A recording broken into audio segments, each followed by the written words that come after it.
Chapter 37. Sharing is Caring. How stiff we talking? Ame asked as she rolled up to the cellarette. I've got anything from make your head a little fuzzy to dissolve your insides from kisser to keister. Leo gawked at the sheer number of bottles on display. Something in the middle, I guess? Getting ready to have a chat with Naira, and if I prep with Necrol, she might not talk to me. So I need something to take the edge off, while leaving me coherent enough for an actual conversation. Ame snorted, adjusting her glasses on a graying nose that was forming its first permanent wrinkle. She formed a Necrol addiction in lockup, but quit for her husband. It's why she hates the stuff. Blinking in shock, Leo tried to process this new bit of history. You know, Ame continued as she perused the bottles in her arsenal, she did Necrol chew, which is even more potent. Only reason she never lost teeth is from alternating the Necrol with Kirim lozenges. It comes in chew form? Ame snorted again. If you make it yourself, it's not like blood and dust are particularly difficult substances to find in a prison. Ah, here we go, she said as she selected a bottle. Bringing it to her lap, she brushed some hair back behind an ear and examined the bottle more closely. I think this should help give you an edge. I wanted something to remove the edge, not... She held up a hand to interrupt him. This is Petroliev whiskey, or as we used to call it, lightning in a bottle. It's a personal favorite of Naira's. I guarantee she'll be asking for some the moment she smells it. Ought to make her more amenable to a conversation. Ah, thank you then, Leo said as she handed him the bottle. Any other tips for talking to her? The older Nolf leaned back in her independent wheelchair as she regarded him. Depends on what you're trying to talk to her about. But she values honesty and sincerity. And Petroliev. Trust me, you each have a half glass of that, and you'll be best buds before you realize it. Sparks is a little prickly on the outside, but she has a hard time not warming up to people. Even if that person is the one who shot her son? The words came out casually, almost as if he only shared it in the hope it would disqualify him from spending any time with Naira. Fanina. Ame breathed out a long sigh, sinking into the back of the wheelchair. Well, I wouldn't mention that until half that bottle's gone. I'm pretty sure she already knows. Well, if you want to leave a name and address for next of kin, I can make arrangements for her body after she's killed you. Leo smirked. Actually, she's already saved my life. Knew who I was and still pulled me out of a burning car after her son tried to kill me. Ame's lips pursed as she whistled. No wonder you wanted something strong. Here, she said, pulling down 2 glasses and placing them on the bar top beside her. If I were you, I wouldn't wait to get started.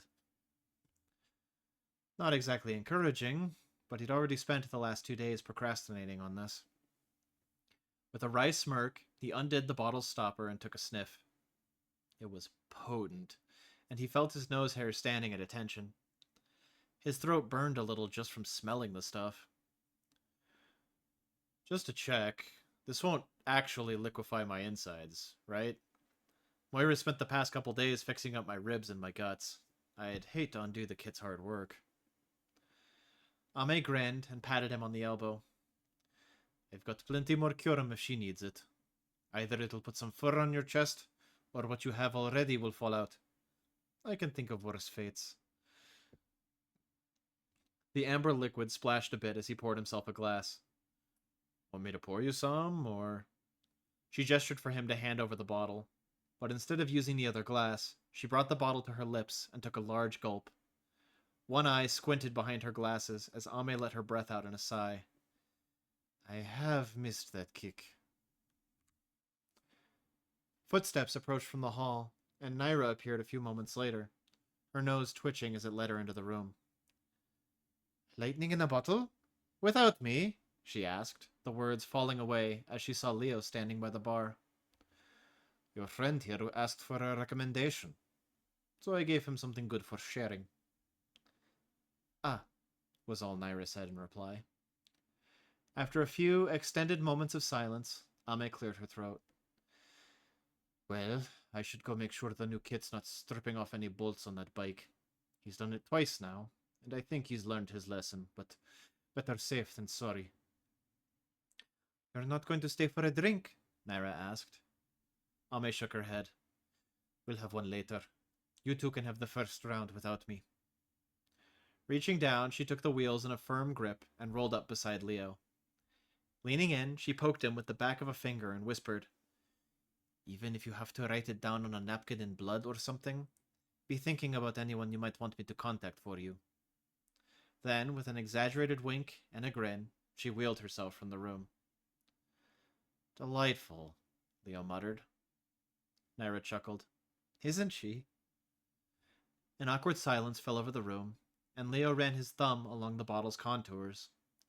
After a few moments of forcing himself to remember to breathe, he gestured at the glasses on the bar top and the stools beside him.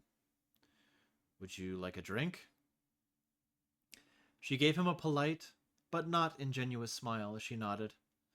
I'd love one, Naira said, as she stepped forward to take a seat. Pouring her a glass until she raised her hand, he slid it over to her and took his own glass to the seat beside her. Settling onto the stool, he raised his glass. Cheers. With that same small smile, she tapped his glass with her own. Cheers. Then she drank. Leo brought his glass to his face and caught a fresh whiff. There was a hint of caramel that was washed away by the burn, and he hadn't even tasted it yet. Putting the glass to his lips, he took a sip. His tongue was immediately aware of two flavors. There was cream on the front end, which melted into an aftertaste of caramel. Then the burn set in, but not to uncomfortable levels. As it traveled down his throat, a shiver traveled with it, one that felt like it was standing his fur on end. Naira let out a contented sigh, and Leo caught a flash of blue electricity jumping from her tongue to her uvula, but it was gone in a split second. Well, the name made sense now. Naira's smile softened, and she stared down into her glass as she swirled it. She added crushed pyrite to make it authentic. Oh, I've missed this. An Alchemancer specialty? Leo asked. With a chuckle, Naira nodded.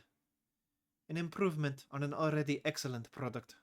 It's buttery smooth, with a warmth that stays with you. It's good, he admitted, taking another sip. Dangerous is what it is. When I was your age, I was known to drink it by the bottle and then take off on a hoverbike. I used alchemy to cheat myself to acceptable levels of sobriety faster, but I wouldn't recommend it. It's bad to lose sight of realistic levels of punishment your body can take. Otherwise, you get careless and do reckless things because you assume you can fix it later. Her smile turned wry at the corner. It's a habit I've yet to break. Leo gave a small nod. He was harder on his body than he cared to admit. More by circumstance than choice, though. Okay, so the neck roll was a choice, but still. In the last month or so, the injuries had found him without him seeking them out. You know, he said, resting his glass on the bar top and rocking it idly back and forth. I never had a chance to thank you for saving me from my car. When I woke up, you were long gone. Chuckling, Naira replied, Yeah, I'm not really a fan of hospitals. Like I said, I'm used to cheating and shortcutting my way to getting better. Don't need a doctor to charge me for something I can do myself for a fraction of the cost. I may have helped myself to the supplies in the ambulance while they were treating you, so that I could check out sooner. If I were in your shoes and had your skill set, I would have done the same. But seriously, thank you. She inclined her head in that polite nod he'd come to associate with her. You are welcome. Leo shook his head in wonder. The way Melissa tells the story, you were as wrecked as I was. I believe the exact wording she used was, bleeding from every part of her face as she gave you CPR. Naira's drink sloshed in the glass as she let out an actual laugh. I suppose I did look like a mess. But you do what you have to, especially when it's the right thing. Her gaze went distant, and she took another sip of whiskey. And that was the part Leo struggled to understand. Why? Why what? You know who I am, right? His fingers continued to play with his glass, knowing full well he might need to drain the contents like a shot soon. Naira's finger tapped out a simple rhythm on her own glass, and she took another drink. Swallowing, she let out a small sigh. Yes, Leo Parsons, I know who you are. He had to ask, how long? Now her smile finally strained, but she at least looked at him as she answered. From the moment we were introduced in Lorthran Tower, I recognized your name, and your scent confirmed who you were. I will likely never forget your name, or your scent. With a soft chuckle, she drained her glass and reached for the bottle. Despite the warmth of the alcohol, Leo felt himself going numb. She'd known from the very beginning. Somehow that just made everything else even more confusing. So, why not let me die? She stopped mid-pour to fix him with a deliberate gaze and a sad smile. Because despite what you might assume of me, I don't want you dead. You don't reverse death by causing more death. Death can be used to prevent further death, but never to reverse it. Killing you won't return my son. Turning her attention back to her drink, she poured until she had a third of a glass. Then she offered the bottle to Leo. After only a few moments' hesitation, he followed her example, draining what he had before pouring more. I wanted your badge revoked, Naira said after a fresh sip. I wanted your gun taken away, so you could never hurt anyone else like you hurt my family. I'll admit there was a period right after it happened where I hoped you'd be driven to squalor. I thought that someone as privileged as a police officer, yet so careless in the role, deserved to experience life from our side. But I have never wanted you dead. That makes one of us, Leo thought. Naira stiffened, and when he met her eyes, her gaze had sharpened. Was that out loud? He asked. She nodded, no longer simply observing him, but seeming to peer inside him. He grimaced and instinctively backpedaled. Sorry, that was a selfish thing to say. I think the whiskey's loosening my lips.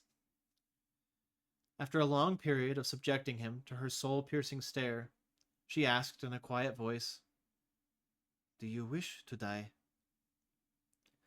Leo snorted and took a sip of whiskey, letting the burn buy him time for an answer. Leo snorted and took a sip of whiskey, letting the burn buy him time to form an answer. Not currently, but there have been some dark periods. That first year afterwards was Fanina for me. With a frown, he shook his head. But this isn't about me. This is about Rendal, the son I stole from you. Naira raised an eyebrow. You remember his name? The surprise in her question hit like a slap to the face, but deservedly so. I didn't learn any of the rest of the family, but I never forgot Rendal's name. I can't recall his face very well when I'm conscious, but he visits my dreams pretty frequently. I wish he visited mine more, she said, her gaze mercifully leaving his own. With a tiny sigh, she took another sip. Leo followed suit and realized that his blinking had slowed a bit, and his head felt quite warm. So it didn't surprise him that the next question to leap from his mouth was, Do you hate me? Straightening her posture, Naira rolled her shoulders and let out a long breath. No, I don't hate you. How? Leo asked, incredulous. There were so many reasons for him to hate himself. That should make it easy for others to hate him. It's not like he'd given any shortage of reasons to Naira and her family. Her remaining son clearly hated him. How could she not? Her finger started tapping her glass again. When I first heard of you, I did hate you. My son, shot to death by police officer Leo Parsons. All my experiences with snobs prior to that were with people like Bradburn. So I pictured you as someone my age, muscled up like a proper bully. I pictured a snippet who would flash his badge at the drop of a hat and wave his gun around just because he had it. I pictured a soulless, unfeeling monster, because nothing short of a monster could have seen my precious, compassionate, loving Ren and still found a way to pull the trigger.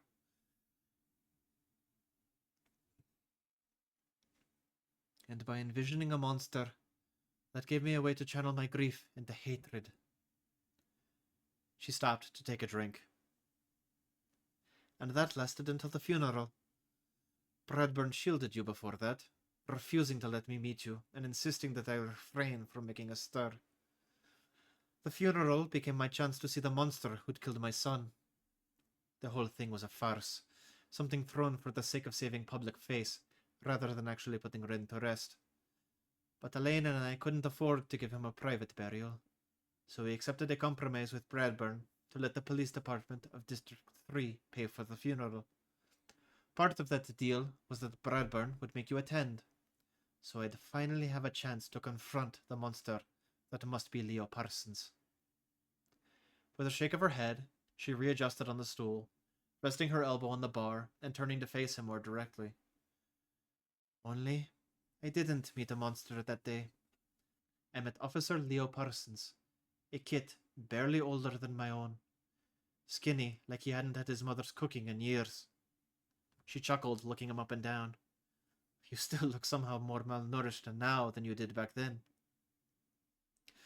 Grimacing, Leo snorted and took a drink.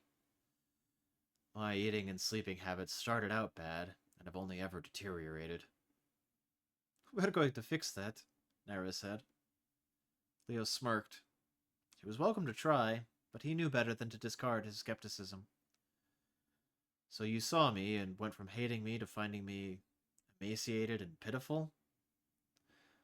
More than that. Every other snop in attendance was armed, but you were armed with only your badge and the cap you'd pulled down to shield your eyes from the crowds. I watched you through the entire service. Again and again I told myself that this was a trick, that under that cap you were hiding the smile of someone who knew it would all blow over within a week. I caught the glimmer of tears, and the story in my head changed. Oh, he's just feeling sorry for himself, I thought. It's just self-pity because he's been brought out in the open for a slap on the wrist. He's only sad because he has to go through a form of public reprimand. But the context didn't line up. Your eyes were visible when they talked about your involvement and your probation. Your eyes were lifeless, but not red. It was when the officiant read out the synopsis I'd written about Ren that suddenly the cap came down. It was when family and friends stepped up to speak about their memories of him that I saw the glint of tears running beneath the cap. And I don't know if you remember, but I tested this. When I went up to share my memories and stories of Ren, I laid it on extra thick. I talked about his goals, his dream of being a reporter, of showing people both sides of every story, so that maybe people in Cyphus would start getting along more. I pulled 0 punches. Leo didn't remember the specifics, but he remembered that service had been one of the most emotionally devastating days of his life. He sniffed, clearing his throat as he began. I just lost my dad in an accident about 6 months before. That had wrecked me pretty thoroughly. So, for the entirety of Ren's funeral, I stood there, knowing that the sorrow I'd gone through, I had just inflicted on all of these people that came forward to share. That someone else had been taken from this world in a senseless tragedy. This one, though, this tragedy was preventable, and I didn't prevent it. He chuckled mirthlessly, giving his glass a swirl. The amber liquid inside clung to the walls of the glass, leaving a thin film in its wake. I pulled the trigger. It's gonna live with me until I die. That's why I can't hate you. Leo nearly choked on his drink. Explain? At the funeral, I set out to find a monster. Instead, I found a person. Someone who cared about my son more than 95% of the people there. I met a kid who'd messed up and was devastated. Not because he was thinking about himself, but because he was thinking about my son. 3 years later, I'm forced into his path again, and what do I find? Husk of a detective who put countless lives at risk for years by refusing to carry his gun on the job. She shook her head, and the softness of her expression was disturbingly reminiscent of his mother. I found someone who learned from his mistake and diligently strives to be better. For the first time in my life, I found a sneppert who cares. And not just any sneppert. A snop. The tragedy is, you're the very thing my son desperately wanted to prove existed. But for so long, I didn't believe it could be real. But then I met you again. From the start, you saw me as a person.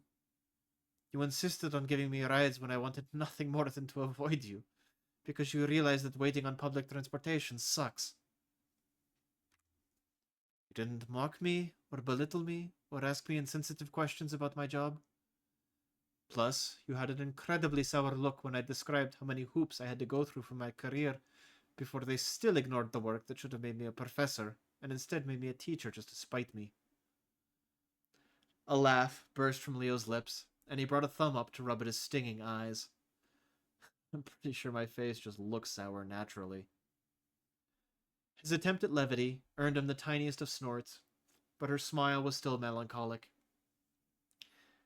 I cannot hate you, Leo Parsons, because my son would have loved to have known you.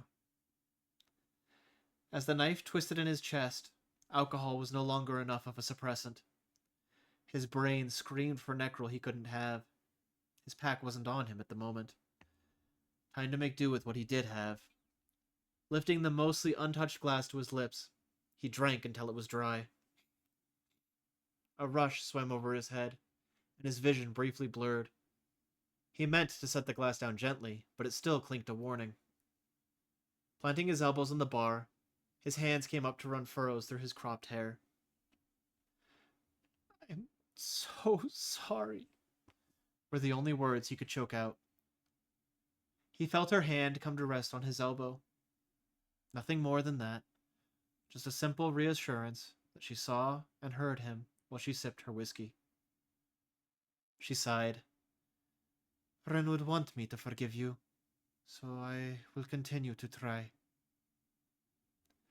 It was more than he deserved, so head in his hands, he simply nodded. Clearing his throat, his muddying thoughts stumbled off on a tangent. His brother hasn't forgiven me. I can't blame him.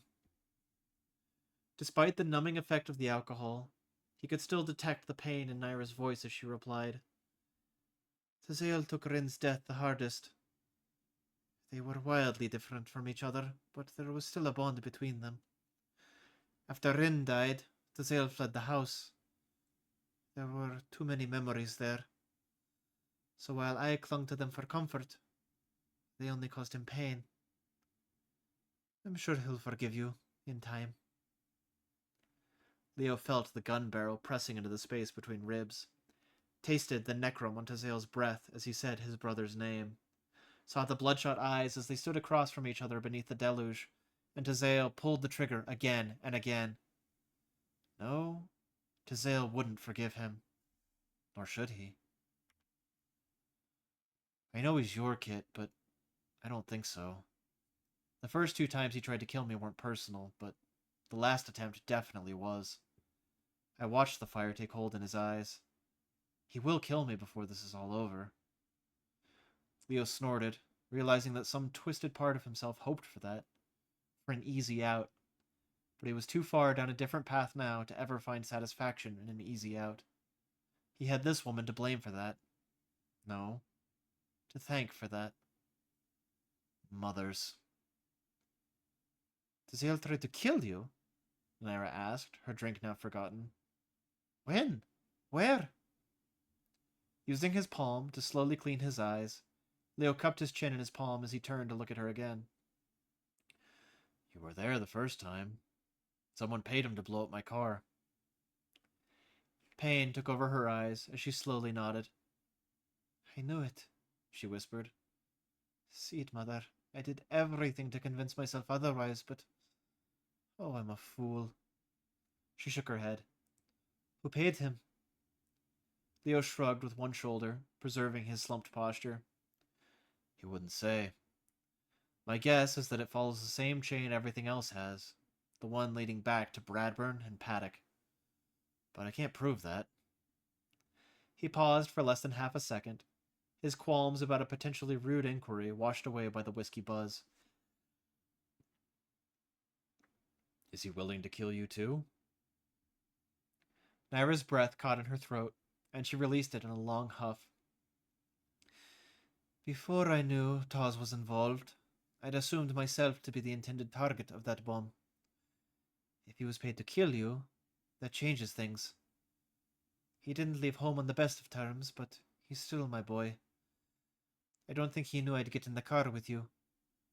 You can search the entire city, and I think you could use one hand to count the number of sneppards and syphis willing to let a Nolf into their car. Well, at least the ones without unsavory or inappropriate intentions. Bradburn insisted that you be present that day. It was odd, even at the time, but when you serve under Bradburn long enough, you learn not to openly question anything. Slowly, Naira's head rocked back and forth in a contemplative nod. I received a lot of phone calls that morning, and they wouldn't take no for an answer. Leo reached out and grabbed his glass, realizing a few seconds later that it was still empty. Should he have more? Probably not. Uncorking the bottle, he had to put more effort into pouring without spilling than he expected, but Naira helped him. She also cut him off and took the bottle before he'd gotten as much as he intended. Mothers. With a sigh, he took a sip and let the warmth travel his body again. So they wanted me dead and you on the scene. Seems they either wanted you implicated, or they wanted to get two burns with one stone. Naira nodded, then frowned. Burns? You mean birds? Leo sighed. Yeah, that one. He stared into the amber liquid. This is stronger than I want to admit, but now that I'm used to it, it's growing on me. Like I said, Naira said with a chuckle, lightning in the bottle is dangerous stuff, but so worth it. With a sigh of her own, she took another sip. Seed Mother, a voice called from the doorway. Are you two drunk? Leo and Naira both turned to see Renetta's kit, Moira, standing in the doorway. Her arms were folded, and she looked between them with a condescending stare. She'd understand when she was older. No, Leo said. This is Naira, and I'm Leo. Her look turned from judgment to confusion. What? You asked if we were drunk, but I'm not drunk, and neither is she. Nor are either of us pretty enough to be the Seed Mother. No offense, Naira. Sorry. That was supposed to be a joke, but I think it was just rude. Moira stared at him with that look Melissa always gave him right before slapping him for saying something stupid or annoying. Good to know that he hadn't managed to lose his touch. Beside him, Naira burst into laughter.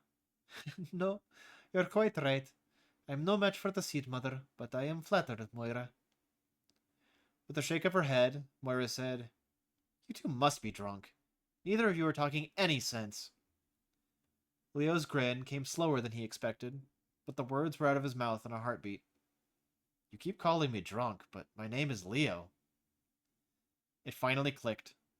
Moira groaned, burying her face in a single palm. Forget it, she mumbled. I think it would take a lot more drink for either of us to forget our names, Naira noted. Moira's groan increased, and she turned to go. I was looking for my cassette player, but it's obvious neither of you are in a condition to help me find it. Finishing another sip, Naira smacked her lips. Actually, Ame has it. Moira's eyes narrowed in a scowl that made her resemblance to her mother easily apparent. Why? Naira swirled her glass with a shrug. She and I got to talking about you last night. During our brainstorming, we came up with something for you, but it's a surprise. And you needed my limited edition cassette player for this surprise? Naira shrugged again. If I told you details, it would ruin the surprise. With a chuckle, Leo chimed in. She's got a point, Kit. Moira's fur literally bristled, and her claw was peeking out as she pointed a finger right at him. You don't get to call me that. I have a name, and it's Moira, and people will start using it. The finger shifted towards Naira. And you! Ask before you go rifling through my personal belongings. I spent half the morning turning the garage inside out because I thought I misplaced my cassette player. Naira inclined her head in her polite bow. I will ask first, next time. Scowl twisting on her lips, Moira's finger alternated between them. Thin ice! Both of you! He knew better, but he couldn't resist. Probably the whiskey's fault. Or he really was just insufferable at times. I don't know how many times I have to tell you, but my name's Leo. Naira laughed, and Moira's eyes did cartwheels. Shaking her head, she muttered something to herself about why people shouldn't drink, and left the room. Friendly Kit, he noted, bumping his glass to his chin as he went for another sip. She must be fun at parties. Naira stared at the empty doorway, her lips curled in a smile. She's just a little stressed right now. She's got a sense of humor, but you know how teenagers are. She's at the stage where embarrassing seems to equal bad, and everything's embarrassing right now. But she's a good kid, and the second person that taught me that some snappers do actually care. Things would have been very different if I'd never met her, or you. Oh? Leo prompted, allowing his heavy head to sink as he propped it up with one fist. Renetta would be dead. True, he noted. Her daughter did put in overtime to save her. No, Naira said. She'd be dead because I would have killed her myself. Oh. He sniffed loudly to clear his nose, rubbing at it with his palm. So the one killing the 13 was actually... She sighed. Yes, that was me. Nodding, he started tapping the bar top with a thumb. Care to explain why? Especially since you just finished explaining why you haven't killed me? Naira's whiskers twitched, her lips alternating between relaxed and taut. Someone took my husband from me. Made me think they had Dozail too. There was a note, detailed instructions on when and where to find the Minister of Education at his most vulnerable. I was given a choice. Take his life, or lose theirs. Sweet mother. Leo pressed finger and thumb against his forehead. Naira's face finally settled into a grim expression. After that first one, I hoped my family would be waiting for me when I got home. They weren't. Just a note praising me for what I'd done and telling me that my family was safe because of me. The second note came a month later. As with the first one, it gave a time, a location, detailed analysis of security to expect. Only this time it was the Minister of Agriculture. A month later, it was the Minister of Mining. A month after that, the Minister of Commerce. Once again, the pieces were falling into place, and Leo hated the picture that was forming. The corruption ran all the way up to the top, while the ones at the bottom were left to take the fall. Naira stared into her drink as she continued. And at first, it was easy to find justifications. For a while, I told myself that I was doing the world a service, that I was ridding Cyphus of unfeeling monsters who were part of the problem that had robbed me of my son. That these people didn't care at all about the rest of us. That by the end of it, Cyphus would be a better place for me and my family. But that wore thin pretty fast. By the end, about the only excuse that still held any water was twisting the definition of self-defense. It's easy to provoke someone into attacking you, and the guilt can kind of stay at bay if you ignore it for a while. She was describing a culling. The 13 were being consolidated. Through the use of emergency powers, they'd halved their number, without returning power or wealth to the people. It was a sick game where important people were killed, people beneath their notice went to jail, the rich got richer, and everyone else absorbed the aftermath. That made people like him a threat to the game, because he was one of the few who wouldn't willfully blind himself to the reality around him, because he listened to the voice in his head that looked at all these things and was appalled, because he had such a little sense of self-preservation that he was willing to speak up when something was wrong. It has to stop, Leo said, grimacing as he took a rather large swallow of whiskey. Yeah, Naira agreed. I'm going to make sure it does. We. Naira raised an eyebrow, observing him with a small smile. Yes, it was polite, but Leo could see now that it was genuine too. Then she inclined her head. Yes, we are going to stop it. Cheers to that, Leo said, raising his glass. Cheers, Naira said, as she clinked their glasses together. Alma had been right. Lightning in a bottle was just what they'd needed. A silence stretched between them as they continued to sip and savor their drinks, but it was no longer the uncomfortable silence of mistrust. Now, it was the comfortable silence of comrades. Comrades found in the unlikeliest of places, but with a common goal. To fix what was broken in Cyphus, and if at all possible, keep it from becoming the next Fanina. Easy, right? Snorting to himself, Leo drained his glass. Chapter 38. Keep your friends close. No, you gotta commit. See, the throw didn't work because you didn't put everything into it. Your rump needs to drive into me. Moira froze in the hallway. What the brack did she just hear Rolf say?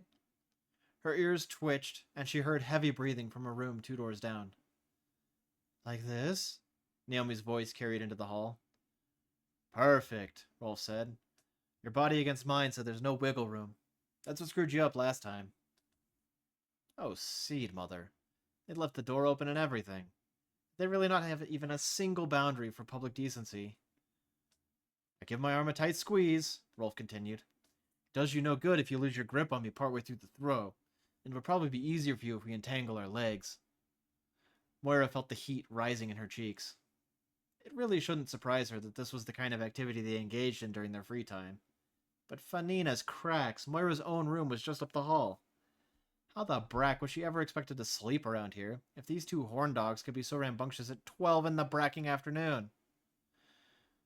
Don't worry, babe, Naomi purred. I'm not going to drop you. Moira couldn't exactly tell them to get a room, as they were technically already in their room.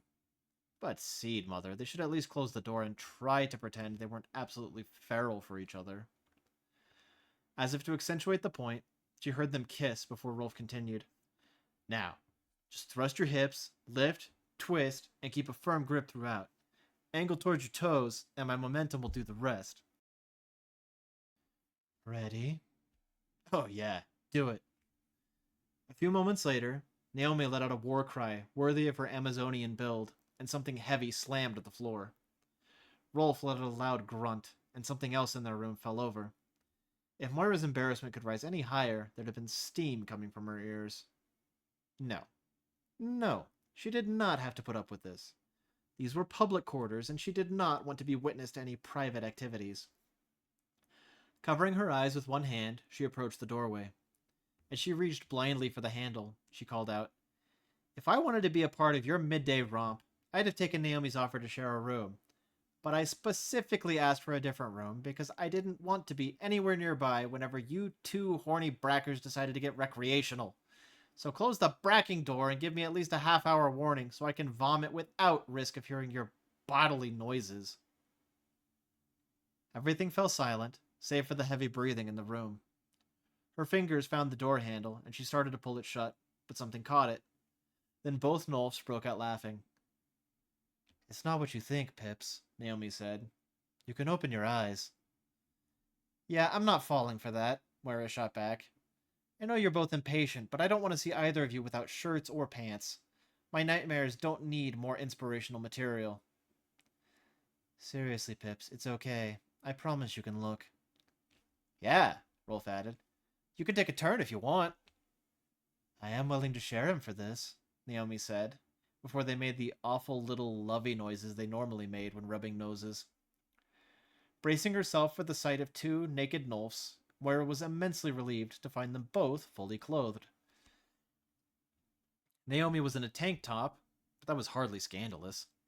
She was, however, sitting on her boyfriend's chest, and he, in turn, was splayed out on his back on the floor. Together, they shared the most doofish pair of grins, at Moira's expense. No longer embarrassed or afraid, Moira's eyes narrowed as annoyance set in. Well, if you're not, you know... What? Making puppies? Naomi offered. Moira's embarrassment returned, and both Nulfs broke out into fresh laughter. Trying to hide her agitation at this point was useless, so she didn't bother as she blurted, Then what are you doing? Rolf's been learning some hand-to-hand fighting from the Snops and some of your mom's security goons. He was showing me some of the moves they taught him today. I was skeptical at first, since I'm still trying to be mindful of my arm, but after trying a few things, I'm convinced. Come on, give it a try. Naomi beckoned forward with a casual wave of her hand. It sounded really personal. Rolf grinned. Fighting's always personal. That's what makes it fun. His grin disappeared beneath Naomi's fluffy russet tail. Reaching out, he batted it away with a gentle arm, spitting out a few pieces of stray fur. Chips, I can't show her the throw with your rump in my face. That sounds like a personal problem. Besides, I thought you liked it when I sit on you. His grin widened enough to show his back teeth. Not when I need to stand up. Reaching up, he planted a hand on her hip and slid her to the side. She made a brief, pouting face, which he ignored as he got back to his feet. After brushing a few more stray pieces of fur from his face and shirt, he planted his fists on his hips and directed his grin at Moira. Ready to learn how to throw someone, short stuff? Moira stared up at the too-tall Nulf. Having Tigra around was desensitizing her to being around giants, and big as Rolf was, he was still noticeably smaller than Sergei.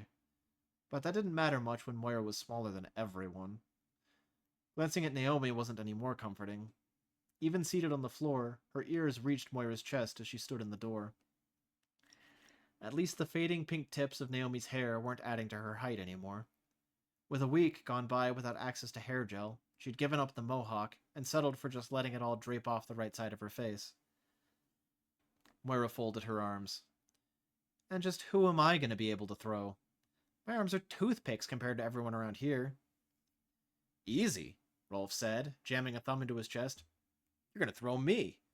I want practice with being on the receiving end anyway. Screwed it up this morning and got the wind knocked out of me, which sucked. So I'm going to drill it until I get it. And how in the Fanina am I supposed to throw you? His fingers curled in as he beckoned her forward. I'll teach you, don't worry. Chips, you mind giving us some room? First, my rump takes up too much space when I'm sitting on you. Now it's still in the way when I'm not sitting on you, Naomi said with a smirk as she dragged herself towards the nearby wall.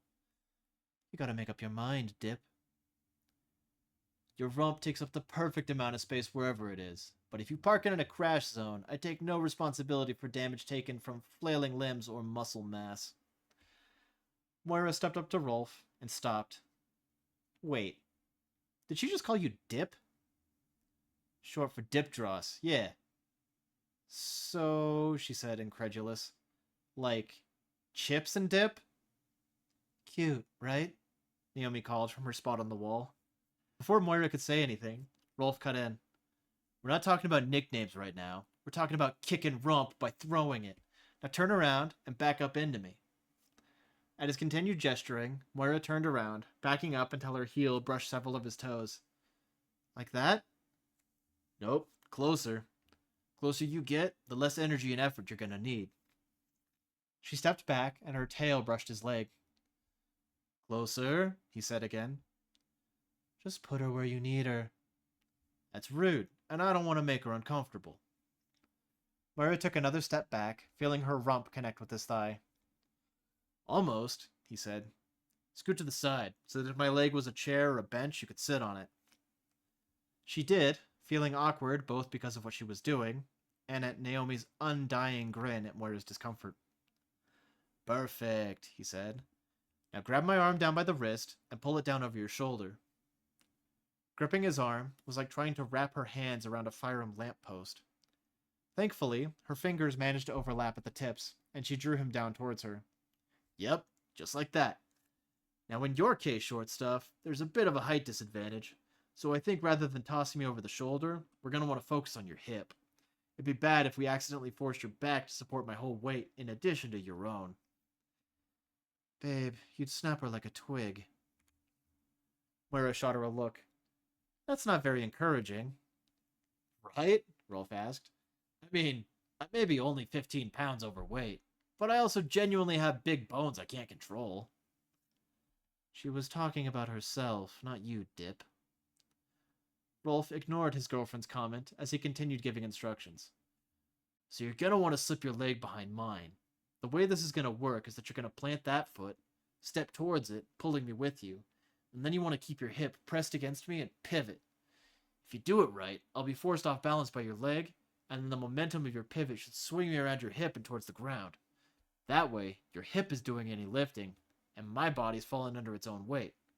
All you're doing is directing my fall. Make sense? Moira nodded slowly. It seemed pretty straightforward, if a little far-fetched. She got into position as he walked her through the necessary motions once more. Her first attempt was awkward. She put him off balance, but lost her own balance in the process, and they both toppled to the floor. Part of that was from not pulling him tight enough. For her second attempt, she shoved her embarrassment aside and got much closer. The difference was night and day. This time, he crashed to the ground, and she maintained her footing. Woo! Nicely done, Pips, Naomi called with a round of applause. I didn't hurt you or anything, right? Moira asked as she helped Rolf back to his feet. He grinned, rolling a shoulder. Nah, the ground's a lot closer when you throw me versus Naomi, so I just need to respond faster. Your arm literally smacked the ground. Yeah, that's part of the whole expert landing thing I'm trying to work on. Keeps you from getting winded by a bad landing. He gave her a healthy smack on the shoulder, forcing her to take a step to keep her balance. So, Naomi prompted, eyes alight with mischief. Slowly, Moira nodded. Okay, that was actually kind of cool. Right? Naomi and Rolf said together. Tomorrow's going to be my first day, Naomi added. Want to join us?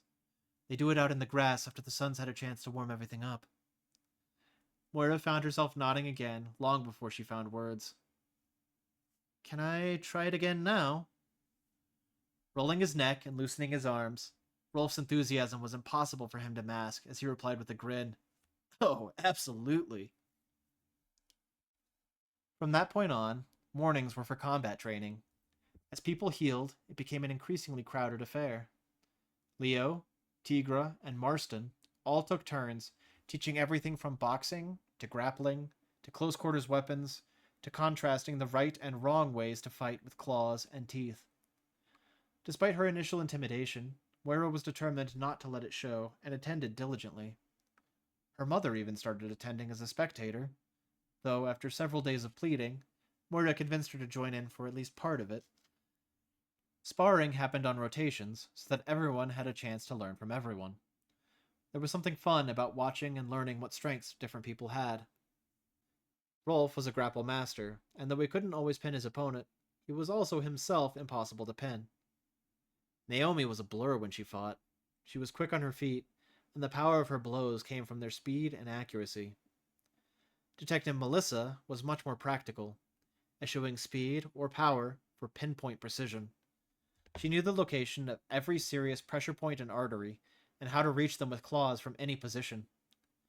Many matches with her ended with her opponent sporting a pinprick of blood where she'd stopped herself short of something vital.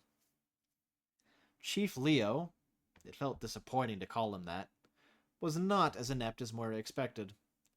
From their first meeting outside her mother's factory, she'd pegged him as a mueller, but that didn't come across in how he fought. He wasn't outstanding in any particular area, but he was surprisingly versatile. Stun baton, fists, feet, or claws, he could adapt competently for the tools at his disposal. Watching anyone fight Tigra was almost a joke. It was obvious during his fights that he held back, even with both parties safely in sparring gear. But rather than push for easy victories to gloat, Tigra used every fight as a personalized teaching opportunity. The last time he fought Moira, he encouraged her to use her size to her advantage, giving her tips on how to best attack a much larger opponent. She hadn't won that fight, of course, but she had learned a lot. Most gratifyingly, she'd been able to put it to use to win a match against Rolf. The big goof was just as happy for her as she was, though, which soured the victory a little. And then there was Naira. Naira took versatility to the next level. She closed in fast, getting her opponents off balance right out of the gate. She didn't have Naomi's speed or Tigra's strength, but she made up for it with deliberation and adaptation. She never fell into any sort of pattern that Moira could track. It made Moira eager to see how she fought when Alchemancer was thrown into the mix. After all, her mother had described Naira as a force of nature, which sounded like the absolute coolest compliment. The afternoons and evenings were even more fun, because that was when Naira and Tigra taught Alchemancer to whoever wanted to learn. Much to Moira's chagrin, that was just about everyone. She consoled herself, taking pride in knowing that out of everyone here, she'd always be Naira's first student. It took some doing to get the other Snappers to try Prism, but Chief Leo led by example, which won over first Melissa, and then all the others. Though he was neither Snappered nor a trained fighter, even Sergei joined in, which thrilled Moira. About the only downside to the magic training was Ame's insistence that people practice by using catalysts. Naira restricted the crystals she could practice with anyway. Why did they need another safety measure? While Moira had hoped to be able to teach as well, it quickly became apparent that the other Snapperds didn't hear magic like she did, so they learned and practiced visual magic instead. While the adults worked with the absolute greenhorns, Moira stepped aside with Naomi and Rolf to pool their knowledge. Between Naomi's creative suggestions for Aquam use, Rolf's tips for using Electrum without shocking yourself, and Moira's demonstrations of attuning to Terram and Curum, there was a lot of ground to cover. It took exactly 0 seconds for all three of them to discard their catalysts when they practiced together, though they kept them close enough to grab if Ame ever appeared outside. Like the others, neither of the Nolfs could hear the magic, though Naomi was able to at least mimic what she heard from Moira. They exchanged an aggressive high-five the first time Naomi successfully got a reaction to respond to her voice. She still had to follow Moira's example for any further reactions, but they worked on learning some of the more common songs. So it made sense why Moira was so tired by 8 this morning. Having just finished a round of advanced kicks that properly utilized claws, she'd grabbed a bottle of water and collapsed under a nearby shade tree. Her breathing was just regulating when Naomi came jogging over. The eager Amazonian Nolf slid to a stop beside her, like Moira was the catcher guarding home plate. "Pips, the show's about to start." "Whatever it is can wait. The grass is comfy, and laying down feels too nice." Leaning closer, Naomi raised an eyebrow as she loomed in Moira's field of vision. "You're telling me you'd rather just take a nap than watch an Alchemancer duel?" Moira shot up onto her elbows. "What?" Naomi nodded, unable to suppress the spread of her grin or the twinkle in her eyes. "Naira and Tigra are going to spar, and they're going to add in Alchemancer." Exhaustion forgotten, Moira eagerly turned her attention to the spot in the yard where the spar would take place. Indeed, Naira and Tigra were standing there, joking together as they helped one another prepare. Off to the side, a large crowd was beginning to form, beginners eager to witness a fight between pros. Both fighters shouldered small backpacks, each one containing a large, metal valve-topped canister flanked by tubes they helped each other load with industrial-grade Aurum batteries. Metal-backed gloves dangled by braided line from these battery tubes, and a clear mask with matching eye protection hung from the canister. Ame rolled up to them, a box resting in her lap. Reaching inside, she handed them each a pair of earmuffs. Tigra's had to be custom-made, the thing looking made to fit a watermelon. Naira tried to politely decline, but Ame thrust them forward with a strained, "This is a lot cheaper than healing you. Humor me, Sparks." She spent the next minute checking that their harnesses were secure, no lines were kinked, and that they had airflow when they put on the masks. No, not simply air, Moira realized as their eyes began to glow. They were breathing from tanks of prism as thick around as her arm. One of those had better come in her size. As they finished their final preparations, stretching and making sure the straps weren't chafing anywhere, Ame rolled around the circle of spectators, handing out more sets of earmuffs. "It's going to be loud?" Moira asked as Ame rolled over to them. Ame snorted. "Just trust me and take the earmuffs, Kit." Well, that dampened her mood slightly. "Why?" she asked as she forced herself to take a pair. "Because I'm recommending it," Ame replied dryly, giving a pair to Naomi. "No," Moira said, keeping her voice as level as she could manage when she wanted to grab an adult by the shoulders and give them a good shaking. But that was probably elder abuse when the adult in question was a graying woman in a wheelchair. "I mean, what's the scientific reason behind the recommendation? I know you're into safety, but there's always a reason or experience behind it. That's what I'm asking about." Glancing her way, Ame looked her over. Something about her expression changed from annoyance to approval, so that was at least a positive. "The amount of times Sparks has blown an eardrum by not being careful with Orem, it's a bit hard to control rapid pressure changes when you're distracted. I'd just as soon not have to fix anyone's ears after this." "So should we have goggles too?" Moira gestured at the masks that Tigra and Naira wore. Ame shrugged. "If I really wanted to be careful, yeah. Just don't get any closer than this and you'll be fine. Eyes are pretty sensitive to pressure and it doesn't take much for one to..." She trailed off, miming the motion of pulling an eye from its socket. "I don't care what Naira tells you. Orm's just as dangerous as Fyram when in the hands of someone careless or incompetent. Anyway, enjoy the show." Leaving them with all sorts of delightful imagery to ponder, she wheeled herself away. Naomi had already donned her earmuffs, working to adjust the band behind her head and the strap under her chin until they were both comfortable. Moira followed her example, and the world took on a muted quality. Across the grass, Tigra and Naira bumped fists before settling into ready stances. Then, in the space of a few breaths, they exploded. Literally.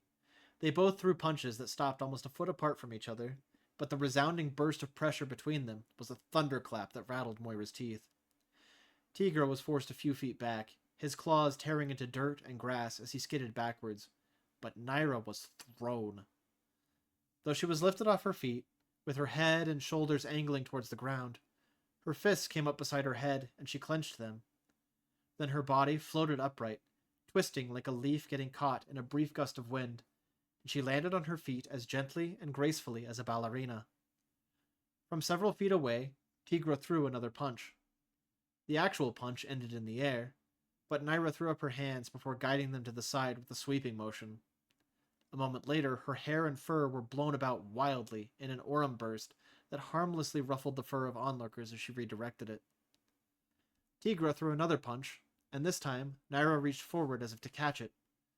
No sooner had the hands come forward than she whipped them behind her, directing the next Orem burst towards the tree where the girls were watching. Leaves rustled overhead, and a stiff breeze washed over Moira. The next punch came from Naira, this one stopping inches from Tigra's exposed stomach. He made a sweeping motion with his arms, grunting only a little as something invisible bounced off his abs and forced him to take a step backwards. The longer Moira watched, the more she wanted one of these suits for herself. The glow in their eyes never wavered, and they were liberally spending Orem. It only took a few more exchanged blows to figure out how the suits worked. There was something to press on the inside of their gloves, and every time Tigra or Naira clenched them, an Orem burst followed. That must be what the port on the back of the gloves was for. Smart. Knowing firsthand how difficult it was to keep your fingers closed around an active Orem crystal, Moira had to appreciate the ingenuity of a design that brought the magic to your hands without endangering your fingers. Yeah, Moira had to have one of these suits. The fight was less the brutal brawl she'd expected from Tigra's size and Naira's temperament, and more a shared dance between experienced alchemancers. At some point during these trainings, someone had mentioned that Tigra's specialty was Orem, and it showed in the grace and flow of his movements. For being so bulky, There was something mesmerizing about the way he moved. Somehow, Naira matched it. His attempts to keep her out of touching distance were overcome by patient and deliberate motions. For every burst he sent her way, she stepped into them, absorbing a portion of the aurum and deflecting the rest. Whenever they came close enough to touch, any attempts to grab her were met with an invisible barrier that forced his hands away. No step Naira took was ever wasted. Even when Tigra forced her back, it still looked like Naira only gave up ground because she intended to. The first, extended volley lasted over 30 seconds, culminating in a dual-palmed aurum shove from Naira that forced Tigra to use his aurum to keep his balance as he stumbled backwards. Inside the mask, Naira was grinning, and Tigra matched her grin as they both took a moment to catch their breath. Throwing his hands to his sides, Tigra leapt, and his body was further lifted into the air by an aurum burst that flattened a large patch of grass beneath him. Clasping his hands overhead, he drove them down at the ground, wielding air like a hammer as he landed. Naira's hands flew to the side, her own body literally thrown in the opposite direction, avoiding the crash of Tigra's body by barely a second. She should have landed in a skid on her side with that kind of momentum, but her hand shot out and she used aurum to right herself, like she'd been scooped in an invisible hand before being set gently on her feet. Blow after blow was exchanged in a dance so elegant it looked like it belonged on a stage. Patches of grass were flattened with each aurum burst they exchanged as they circled each other. After a few minutes, they were clearly winded, but their supplies still hadn't run out. Tigra shot a particularly concentrated burst of aurum at Naira's front leg, and it was flung behind her, despite her attempts to deflect the magic. Her focus shifted as she used her own aurum to keep from falling onto her face. Tigra used the momentary distraction to close the gap, getting past her defenses and clamping a meaty hand onto her forearm. His hand was large enough he could have grabbed her at the wrist and touched her elbow with his thumb. The fingers were bands of iron that clamped shut as surely as handcuffs. He gave up one of his hands to control one of hers, and stepped forward to continue pushing her off balance. With as big as he was, surely the fight was over. One more push and he'd pin her to the ground. In his grip, Naira looked, well, like Moira did when she fought basically anyone else. And once someone got a hold of Moira, the fight was already lost, so this fight was decided. As if in direct defiance to Moira's thoughts, Naira didn't go down. She rested against a pocket of air formed by her free hand, like she was reclining in an invisible lounge chair. Any attempts to force her down only slid her along in the air. No doubt feeling how close he was to winning, Tigra pushed his advantage, leaning in and adding his own aurum to the mix. Naira's cushion faltered. Of the 2 batteries in her suit, one had died, its reaction glow faded and gone. Moira could see Naira grimacing inside the mask as her body wobbled on an unsteady pocket of air. Beside her, Naomi gasped, as did a number of onlookers in the crowd. More grass flattened with an aurum crack as Naira forced a knee under herself. When or how she'd managed that, Moira wasn't sure. Tigra continued to weigh down upon her, throwing his other hand her way, palm open and directing more aurum to crush her towards the ground. He was just too big. Add in his alchemancy, and how was Naira supposed to do anything but get steamrolled by the giant? Big people won fights, so smaller people had to outwit them before that point, or learn to expect to lose. Then, Naira did something completely unexpected. Her chest swelled, and she used her free hand to rip off her mask. Biting into the fingers of her glove, she tore it free before sinking her teeth into the thickest part of her palm. Blood appeared around her teeth, running down her chin. Eyes glowing fiercely with prism, Naira's free hand came up to latch onto the arm grabbing her. A moment later, Tigra spasmed as arcs of blue electricity coursed up his arm and down his leg into the ground. When the brack had Naira got an electrum? Had she hidden a small crystal inside the glove? Gripping Tigra's arm so tightly her fingers disappeared into his thick, fiery fur, Naira pivoted, just like the throws Rolf had helped Moira practice. Only, there was an aurum burst that assisted this one loud enough that Moira felt the pressure change in her head, despite sitting 24 feet away with earmuffs on. Everyone's fur was ruffled by the wind it released. Tigra was lifted off the ground, swinging around his own arm like a ball on a chain. As he passed overhead, Naira leapt with him, rotating along with his motion. Drawing her free hand back, she thrust it at his chest and formed another Aurum burst. This one exploded with enough force to rattle Moira's teeth. A second later, Tigra was slammed into the ground, with Naira landing on top of him, kept upright by the very Aurum burst that had thrown him down like a child discarding a toy in a tantrum. Naira drove a fist toward his face, and the grass all around his head was flattened with a loud crack of Aurum. Blood dripped from her hand, splashing against his nose. Just like that, the fight was over. It took a few moments for the crowd to register what they'd just seen. Moira let out a whoop, and the tension broke as first Naomi, then the rest of the onlookers broke into cheers and applause. Getting to her feet, Naira offered her hand to her friend. With surprising steadiness, and Moira suspected a bit of Aurum, Naira helped haul the giant to his own feet. They pulled each other into a simple hug, then competed for who could produce the biggest grin. They started talking almost right away, and Moira dropped her earmuffs so she could hear. I was so focused on push with Aurum, I thought you were not able to move. I could have flattened you beneath if you had not cast new Aurum so fast. Well, it was a gamble, because you could have just landed on me, and that would have been rather embarrassing. But I've still got a spring to my step. With a roll of her neck and shoulders, Naira hopped in place a few times. Ha! Tigra still almost win. Only lost because you tried cheat with new trick. Not work twice. Beside, cost you all Aurum. He scowled.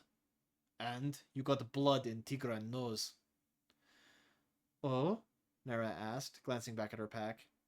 Moira could see that the other battery had indeed gone dull. Ame, can I have... Before she could finish the sentence, a Curum crystal bounced off her skull. Naira flinched, but managed to catch it before it hit the ground. She turned, giving her head a curious tilt, to see that a fresh Aurum battery was already sailing for her head. No sooner had she caught it, than a second one followed. Ame rolled her eyes. I swear, you are more Curum dependent than anyone I know, and you're setting a bad example for the kids. Shaking her head, she continued. You always were good at stress testing my stuff, Sparks. Typically, I make those batteries last me at least 10 to 15 minutes. You burnt through that pair in 5. Plenty more where that came from, love, Renetta spoke up from her own spot beside the crowd. Moira hadn't even seen her mother appear during the fight, but there she was, seated in a chair Marston had probably found for her, and drinking something suspiciously colorful. Ame shot Renetta a look, somewhere between annoyance and disgust. Diplomatic as ever, Moira's mother took the look in stride, returning a friendly smile and a wink. We are going to need to engage in business discussions at some point, love. I do love entrepreneurs. Can't wait, Ame grumbled in a voice that proclaimed that she'd postpone that interaction forever if she could. She didn't know that Renetta Dolahan wasn't one to forget the things she set her sights on. Maybe it'd be a good idea for Naira to be present for that conversation, as a mediator or moderator of sorts. Moira would have to pitch the idea to her privately later. Naira pulled a lever on the pack, ejecting each spent battery in turn before she loaded the fresh ones. So that win was a fluke, eh, Tigra? Need to restock anything? Glancing at his own pack, Tigra shook his head, teeth gleaming as he said, Nah, easy enough to beat you this time.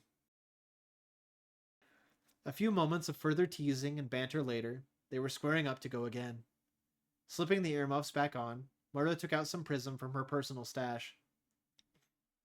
Last time, she'd only watched the fight. This time, she settled in to experience it. Both Tigra and Naira leapt into motion, and the sparring ring erupted into song.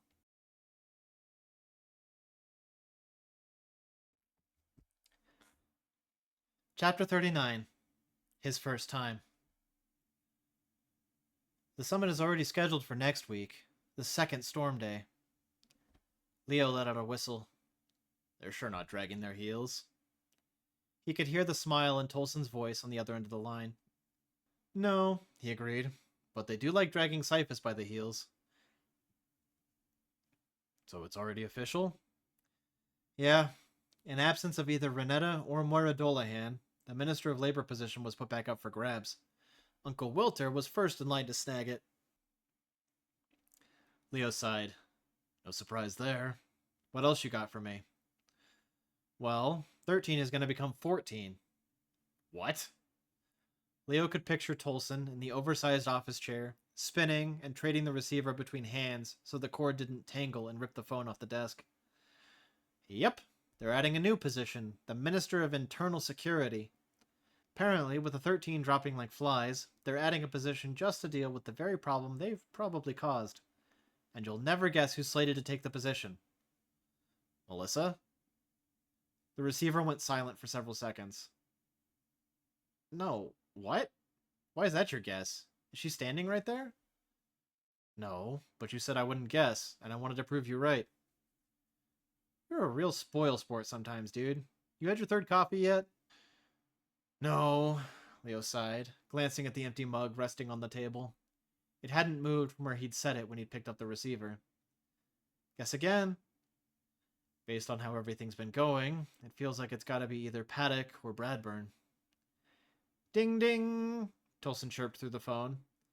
Paddock's pushing Uncle Wilter as his candidate for internal security. Are you surprised? I bet your face is so surprised right now. Of course it led back to those two. Peas in a rotting pod. I do have bad news, though, Tolson continued. Continued abuse of power, with the rich and powerful dipping their fingers further into the pie, isn't the bad news? Tolson's voice quieted, gaining a solemnity he rarely showed. Uncle Wilter's left multiple messages demanding, well, requesting, in the loosest sense of the word, that you stop in and present him a report on what happened at the prison. I keep telling him that you just stepped out of the office, or tied up in the bathroom and took a magazine, but I don't think those excuses are going to keep him away much longer. Brack me, Leo muttered. Tolson's joviality returned in a heartbeat. Pretty sure your mother would scold me if I did. Not literally, idiot. Hey, Tolson cried before they both said. Words hurt. Jinx, Tolson blurted. And you owe me royalties. Tolson. Cutting him off, Tolson added emphatically. I will say your name when I'm good and ready. Rolling his eyes, Leo hung up the phone. A few moments later, it rang. He picked it up, but said nothing. Hello? Tolson asked. Remaining silent, Leo tapped his finger against the receiver. Leo, can you hear me? Leo snorted. Yeah, I can hear you, idiot. Pressing his forehead into his palm with a sigh, he asked, Realistically, how long do I have? Uncle Wilter's always been a wanted it yesterday kind of guy. I figured. On the bright side, things at the precinct are good. Spirits are higher than ever. After a few moments of letting the unspoken question linger, Leo realized Tolson wouldn't move on until he asked. And why is that, Tolson? Is it because I'm not in the office to scowl at people and screw up forms? In part, but mostly because I've initiated Storm Day Sundays. That makes no sense. What? Leo heard the chair on the other end squeak, and he could easily picture Tolson leaning forward in alarm. Storm days are so gloomy, and everybody loves ice cream, so I just thought they might, counterbalance. Oh. He was talking about ice cream, not literal Sundays. Leave it to Tolson to inspire the troops with food. People aren't questioning why Melissa and I have been gone for over a week? Tolson hesitated. I mean, they definitely are. Rumor around the office is that you two eloped, but don't worry. I've been reassuring everyone that you hate each other's guts. We don't... Leo trailed off with a heavy sigh. I don't hate her.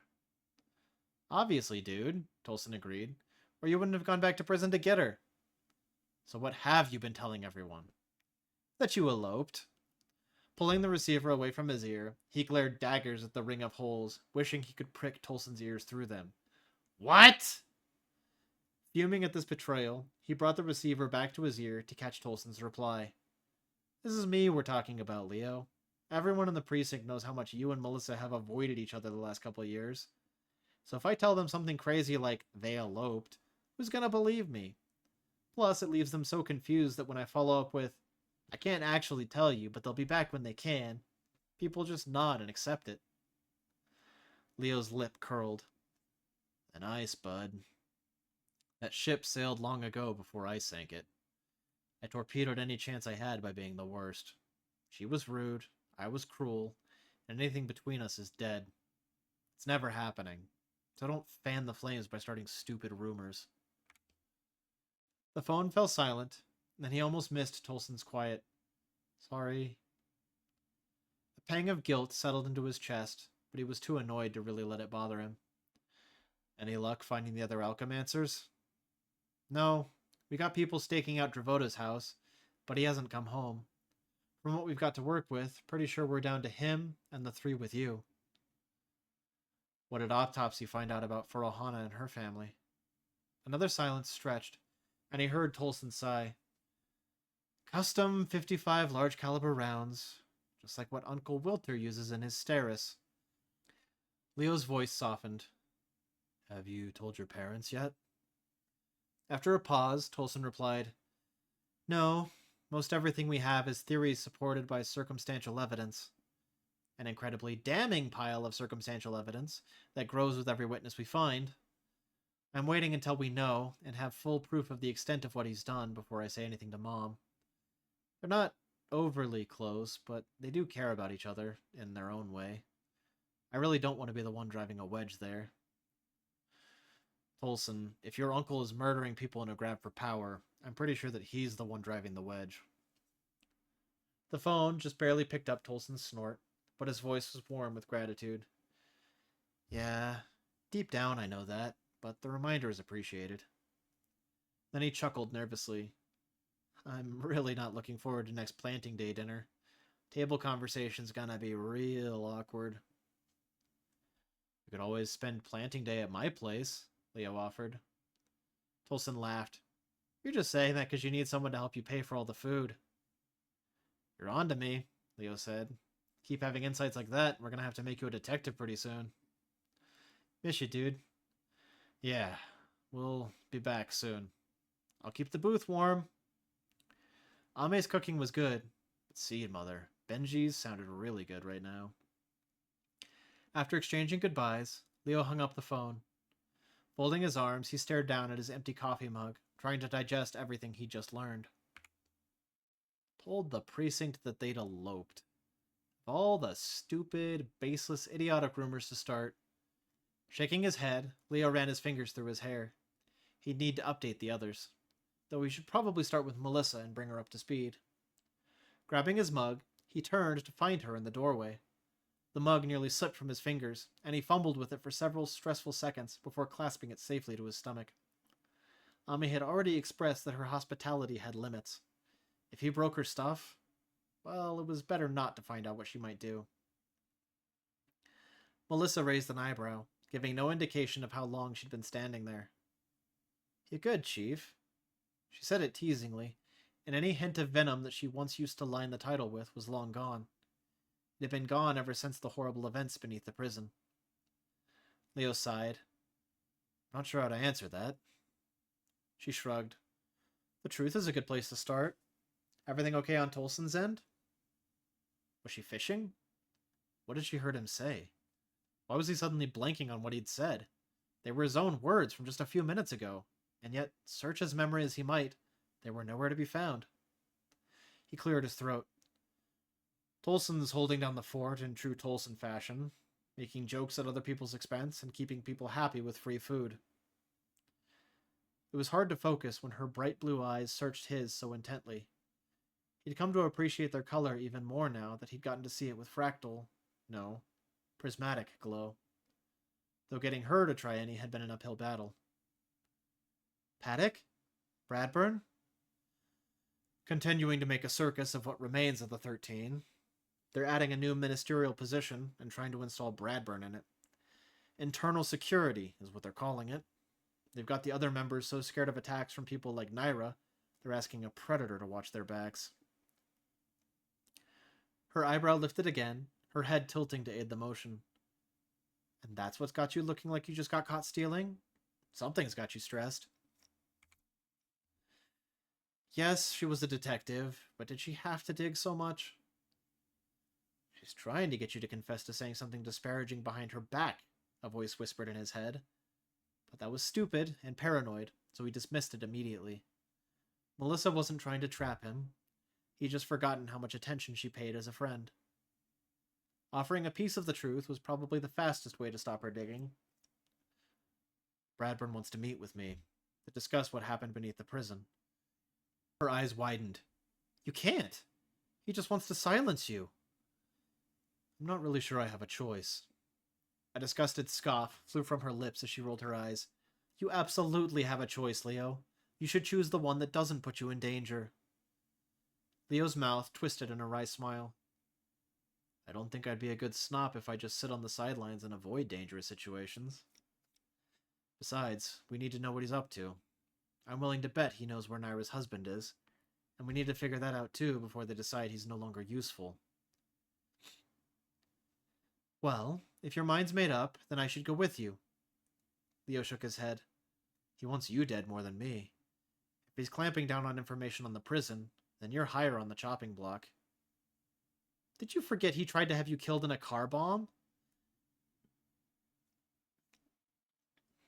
We assume he was involved. Leo, he's dangerous. You can't go see him alone. Her arms folded across her chest, eyes shining her defiance as she completely disregarded the chain of command. With a sigh, Leo nodded. I know. My assumption is that as soon as I tell Naira, she's going to insist on coming along. If there's even a chance of finding information on her husband, she's going to want it. Melissa recoiled, her ears flinching back like she'd just taken a slap to the face. As was his speciality, he'd hurt her again. Even when he tried to keep his friends from being hurt by his problems, he still found a way to hurt them directly. Seed Mother, he was just the best of friends. Melissa, I'm sorry. I just don't want you getting hurt because of my problems. If they're my problems, then I should be the one to deal with them. Barking out a clipped laugh, Melissa shook her head. After all these years, you still don't get it. Leo's confusion rose, and he grimaced. I'm sure I don't. What is it that I should get? That you don't have to bear the weight of the world alone. Well, that certainly felt like it came out of left field. He just admitted that he was working with other people, specifically with the intention of keeping as many people safe as possible. But the more he thought about it, the deeper her words sank. Much as he tried to worm his way around them, he couldn't escape them. She was right. I'm tired of hurting people, Melissa. I just want to find whatever path lets me stumble through life while causing as little damage as possible. And that's frustratingly difficult, because I'm really good at tripping and breaking things. She fell silent, quietly watching him from the doorway. Her gaze made him want to squirm, but that seemed like it would only make things worse. Any attempt to hold her eyes only lasted a few seconds before he had to look away. Air left her nose in a sigh. I don't hate you, Leo. Then she grimaced. I do and I don't. You've done a lot of stupid things, and you've made plenty of mistakes, and I hate a lot of those. But I don't hate you. You're a good person, Leo. A good person who's had a fanina of a life. The things you've been through, I'm not surprised that you're quiet and a little spiky at times, and grouchy, and assume that you have to do everything yourself. But despite wanting to give up, you stuck with it. Other people would have taken the easy way out, but you wrestled with it and sent it packing. I don't know how you've kept going all this time, but you have. And yeah, you're in enormous pain to deal with sometimes, and some of the stuff you say and do is incredibly hurtful. But beneath all that, my friend's still in there. The one who's had both legs broken by life and still chooses to crawl because someone somewhere might need his help. He met her gaze, and this time she fixed it so firmly he couldn't look away.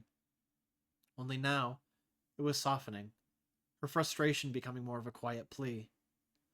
Her voice became a whisper that brushed inside his ears.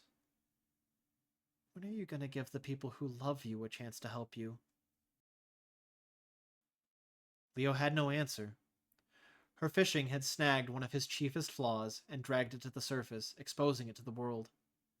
The bitter smile tugged at his lips, and he gave a small nod. She was right. This was the very root of everything that had gone wrong between them. Rather than burden the people he cared about, he sought help from others, and in so doing, sent his friends the message that he didn't need them, or didn't care what they did for him. Leo's mouth felt dry. I never finished telling you what happened that night, before you found me. I owe you the full story. Melissa blinked in surprise. It was obvious which night he was talking about. She looked torn for a few moments, then nodded. Okay, then let's hear it. Swallowing hard, Leo shuddered as his thoughts brushed up against that dark place. But soon, the words were flowing. 3 years ago. Officer down! Officer down! Leo Parsons, report! Leo clutched at the radio clip to his shirt. On scene, in pursuit. Careful, Parsons. Suspect has arms and is dangerous. Understood, Leo snapped, feet pounding silently on the street. The Firearm street lamps around him blurred in an orange haze, the buildings around him just out of focus. The only thing sharply in focus was the kit running ahead of him. He's going after your mother, his radio buzzed. You have to stop him. All the other officers are sleeping. Of course they were. Leo Parsons was the only one on the force who didn't sleep on the job, not when there were lives at stake. He had to save his mother. The street became an alley in the blink of an eye. Gunshots rang out, followed by a horrific gurgle. 2 figures wrestled on the ground in front of him, a Nulf and a Sneppard. Officer Glentley screamed for help, while an enormous Nulf tore into her shoulders with its teeth. The knife appeared a moment later, and the Nulf drove it down again and again and again. The screaming mixed with the gurgling, but neither stopped. The gun was in Leo's hands.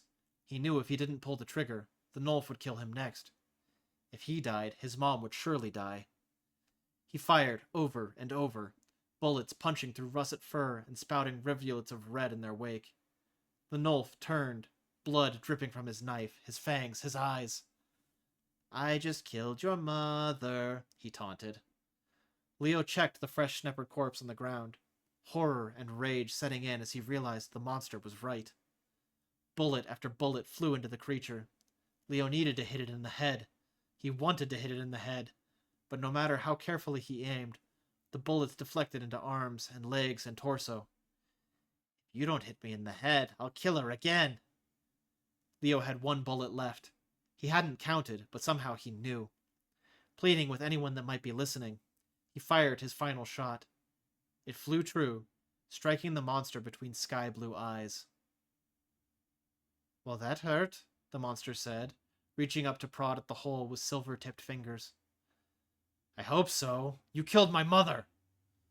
The monster sighed, a different monster now. His voice echoed on itself as it climbed in pitch. I just wanted to show you something. Don't you want to see something cool? Leo did like cool things. What do you want to show me? Giant Ren held up the knife. This! You just stick it in your mouth and do drugs. Isn't that cool? Narrowing his eyes, Leo shook his head. No, that's a knife. Ren looked at the knife, turning it over in comically large hands. Oh, you're right. That's not good to stick in your mouth. Let me find it. Tossing the knife over his shoulder, he began rifling through the pockets of the green and white jacket he wasn't wearing 10 seconds ago. His hands came out with a handgun the size of a car. I could shoot you, he said. Please don't. Okay, Ren said, tossing the gun aside. Blood continued running down his forehead, spilling down either side of his muzzle. Hey, we should get you to the hospital, Leo said. He needed an ambulance. That was his next goal. He had to find an ambulance for the kit. Good news, Giant Ren called. I found the drugs. Come closer and we'll try them. I don't do fractal. It's illegal and I'm an officer. What are you talking about? Ren asked, taking a seat by leaning up against the side of the building. His hips and tail scooted a dumpster aside, and a family of deerhounds leapt out, fighting over a pizza. You're not an officer anymore, remember? What? Yeah, you killed a kid, so they fired you. Leo's eyes were pulled downward, and his shoulders sagged under some invisible weight. Rin was there, on the ground.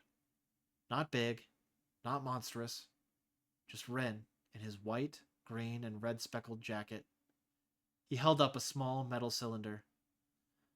Fractal's gonna help you see, Leo. Reaching out, Leo grabbed the cylinder. See what? Well, not me. I'm dead, remember? Ren broke into a laugh, blood pooling behind his head. But hey, your mom's okay. Relief flooded Leo, and he glanced that way. His mother stood there, smiling and waving. Dinner soon, Leo. Wait, Rin said. No, I think you shot her too.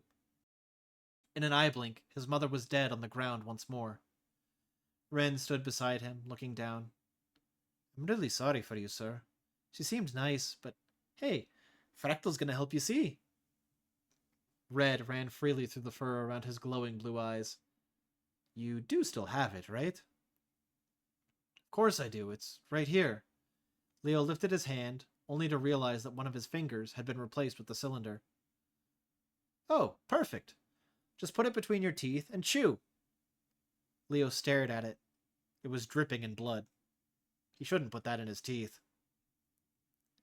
Leo awoke from the nightmare so abruptly his legs spasmed and his head smacked the headboard. He was overheating, and he flung the covers aside to cool off. His bedroom was dark, and his hand fumbled for the light. In the darkness he saw Rin's face, blood running beneath bright eyes as he watched Leo with a toothless smile. The speed and volume of Leo's breathing increased, and his hand knocked something off the nightstand. His gun clattered to the floor with a metallic thunk. His fingers closed around the shutter for the firearm lamp by his bed, and fumbled as he slid it open. An orange glow settled over the tiny room, and Rin's face disappeared from view. Fractal's gonna help you see, a voice called in his head. I want to help you see. Leo's hands came up to cover his face, and he buried his eyes in his palms with a groan. Shut up, he mumbled into the room. I don't want to see. Gripping his alarm clock, he checked the time. 03:23. His alarm still had almost 3 hours before it was supposed to go off. Before the nightmare, the clock had read 01:57. A month later, and sleep was still absolute torture. I have something to show you, the voice whispered. Shut up, Leo mumbled again, leaning over the side of the bed to scoop up the gun. The end of the barrel still glistened from the last time he'd woken up. As soon as he touched it, his nose registered the scent of spent rounds. He couldn't set it on the nightstand fast enough. The firearm illuminating the room was only rated for 8 hours. Buying those in bulk was cheaper than getting the longer-lasting ones. It was already nearly spent. He tried to go to bed early, hoping that would help. It hadn't. Now the firearm flickered and waned as the shadows in the room grew. When he closed his eyes, he saw only a Nolfin face staring back at him. Blue eyes, silver cheeks, all stained red. The picture from the morgue was tucked into his mirror as a daily reminder, but it was getting to the point where he didn't need the picture to see the face. Maybe you should invest in a revolver, like the Chief uses. That might make your game easier to play. Might be easier to swallow when it's a chance, not a guarantee. No, it was too early in the morning for thoughts like that. Those were thoughts to have before bed, not in bed. But did Leo's thoughts ever respect the rules? Of course not. They let themselves into the house of Leo's mind and jumped on the furniture whenever they wanted. Fractal's gonna help you see. Leo's fingers dug into his cheeks and forehead, and he felt the prick of claws.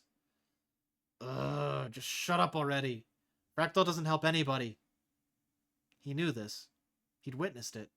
The Chief swore on it. But he'd seen Rin's eyes, and they still saw him. Anina's cracks.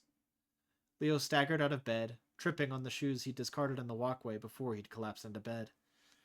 His elbow caught the dresser, and his mind immediately provided helpful commentary like, well, that's karma. You certainly deserved that for being sloppy, and I wish that'd been my head. Shut up. I'm too tired for your dross, he growled at, well, himself. His claws dug into the gap between the top drawer and the frame. Off-white paint peeled away as his claws left fresh scratches in the cheap wood. A sliver missed the pads of his fingers, digging into soft flesh instead. That was going to be stupidly impossible to find in the fur, so that sounded like a problem for daytime Leo. Digging around in the drawer, his fingers brushed up against something small and metal. He pulled the fractal canister out, walking back to the bed and taking a seat to examine it in the firearm light. He'd never submitted this to evidence, and he didn't have a good reason, except the kit had wanted him to have it. He cut himself off. It had been a month. It was far too early to show such disrespect to the dead by calling him just the kit. Rendal had wanted him to have this. Was that a good reason to withhold evidence? Absolutely not. It wasn't like Leo made a habit of swiping items from crime scenes, especially ones he caused. But this had been intended for him. Turning it over to evidence would have been as rude as slapping the corpse across the cheek. Fractal can help you see, the voice assured. With a sigh, Leo laid back in his bed, turning the canister over in his fingers. No, it can't. Fractal impairs judgment and reason. I already suck with those. And yet, Leo had met Ren's eyes as he'd ordered him to freeze. Those eyes glowed, but beneath that they held fear. They held defiance. They were alive. And the kit had reached into his jacket anyway. I've got something for you. Let me help you see. The glint of metal had been enough to trigger the final judgment call. Oh, surely there was a special place in the bowels of Fenina for people like Leo. People who murdered kits. Rin had listened before. Leo had recognized him. Why didn't Rin listen this time? And why couldn't Leo wait? Leo's hands fell to his chest. His pillow felt wet, and his first thought was that he was bleeding from clawing his face earlier. But no. This came from his eyes, and it meant that he would start yet another morning dehydrated. Clutching the canister in one hand, he reached out with the other to check the time again. 03:25. 2 whole minutes had passed. Brack me. Work was going to suck. Work sucked. Probation was in effect for at least 2 more weeks, though Leo planned to ask for an extension. He shouldn't be allowed back on the streets so soon. That said, if he had to endure one more attempt from Helga to strike up a perky morning conversation while he waited on the coffee pot to brew, just because he was forced to stand there and watch it so that it didn't shut off early wasn't an invitation for his coworkers to get personal and chummy. Desk duty was the worst. It was just enough work to be tedious, but not nearly mind-numbing enough to take his mind off the cylinder in his pocket. Seed Mother, he was an absolute idiot. Or he wanted to be fired for good. Intentionally sneaking Fractal into the precinct? A precinct headed by Chief Bradburn? Insane! His hand rested on his pocket every time he stood up or sat down, and he checked it every few minutes to make sure it hadn't fallen out and exposed him. It was like watching a child. Stressful to take your eyes away, knowing this child could get him arrested. Worst of all, this child wouldn't shut up. It's for you. I want to help you see. Melissa tried to invite him to lunch, but his mind was foggy and his temper short. It devolved into a shouting match, as they usually did lately. He was too tired to remember to apologize until she was already back out on the street. The apology would have to come later, then. One more for the growing pile he probably owed her. The child continued to repeat itself in his mind, offering solutions to his misery. No matter how he tried to push it from his mind, the voice insisted on staying. Finally, Leo succumbed, settling for the solution that seemed least likely to get him caught. Only after Helga got up from her desk to take a bathroom break did he reach for the phone. He'd written the number down when he'd looked it up in the phone booth after lunch. His fingers moved as if someone else moved them for him, and the receiver came up to his ear. Anima's Pleasures, this is Mindy speaking. How can I help you? Keeping his voice low, Leo hunched over his desk. I'd like to book a room for tonight. Of course. And who am I booking it for? Leo Parsons. Noel for Sneppard, sir. I'm a Sneppard. He could hear the scratching of a pen on the other end. And who would you like to share the room with? A Sneppard. Of course, sir. Just to let you know, there's an additional waiver you will have to sign upon arrival, as you are requesting a same-species room. Contraception is provided, but in the event that you decline to use it, Anima's Pleasures is released from responsibility, and you would be liable for any hospital fees incurred by our employee. Understanding this, do you still wish to reserve the room? Glancing up, Leo saw Helga was already walking back from the bathroom. Anima, take that woman. Why didn't she hydrate properly? Yes, he said into the phone. That's fine. Perfect, sir. I have openings tonight at 1800, 1900, and 1930. 1800, please, he practically hissed into the phone. Better to get it over with as early as possible, and hope that quieted the voice enough to let him get some sleep tonight. Helga gave him a smile as she slid back behind her desk, and he forced himself to return it. Stupid nosy. All right, I have you down for one room at 1800 tonight. That'll be 400 Christum for the room for half an hour, with a 100 Christum same-species surcharge, for a total of 500 Christum due on arrival. 500 Christum? How the fanina did that place have repeat customers if they charge prices like that? Okay, he gulped. I'll be there. Excellent. See you tonight, Mr. Parsons. He felt slimy as he put down the phone. Worse, thinking about spending money like that immediately made him think of his mother. He couldn't afford to miss a payment there, so he might have to skip some meals this week. There was still time. He could call them back, cancel the reservation.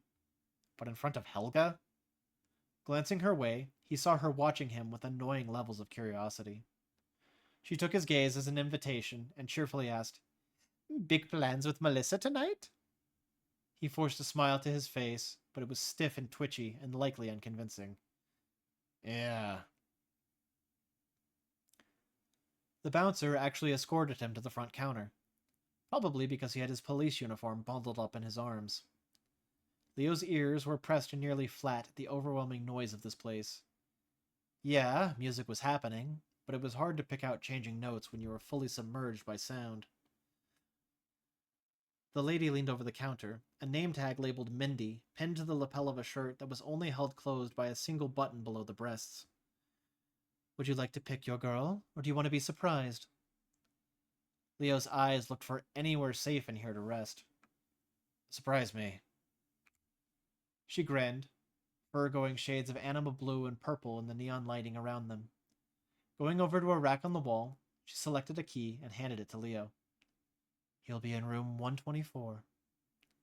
He nodded, and she pointed, directing his gaze towards a door flanked by two more snappered females in revealing dresses. Go up to those lovely women there, show them your key, give them your room number, and tell them Mindy said to surprise you.